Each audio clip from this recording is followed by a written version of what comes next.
Nagrereklamong ilang taga BPO industry na pinagtrabaho pa rin sila kahit kinansela na ang trabaho dahil sa tindi ng ulan noong isang linggo. Pero ayon sa isang samahan ng BPO companies, walang pinilit magtrabaho. May dagdag kompensasyon din daw ang mga empleyadong pumasok noon. Balitang hatid ni Julio Segovia. Pumasok ang call center agent na si Arencino noong Martes sa kasagsagan ng malakas na buhos ng ulan, kaya stranded siya sa opisina ng ilang oras.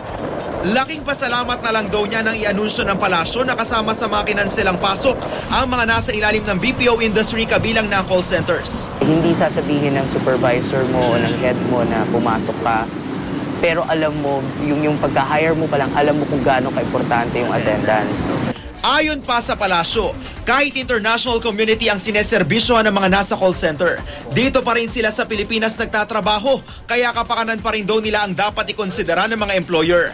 Pero sa website ng BPO Industry Employees Network, may mga nagreklamo na may ilang BPO companies na pinagtrabaho pa rin daw ang mga empleyado nila. Idinahilan daw ng ilang BPO companies ang nature ng kanilang trabaho na 24/7. Bagay na itinanggi ng Business Processing Association of the Philippines o BIPAP na samahan ng BPO companies sa bansa. Wala namang pinipilit na pumasok kung medyo may safety issue tayo. And ang advice natin sa kanila ay huwag pumasok, no? Pagka medyo you're putting yourself at risk. Katunayan, nagbigay pa nga raw sila ng tulong sa mga empleyado nilang stranded na personal namang naranasan ni Aren. Nagbigay sila ng lahat, free ang meal, sa lahat ng papasok, ang transportation mo, whether galing ka ng Cavite, mag-taxi ka, lahat yun sasagutin ng company. Pero dahil 24/7 nga ang trabaho ng mga nasa BPO industry, aminado ang BIPAP, bahagyang napilay ang operasyon nila.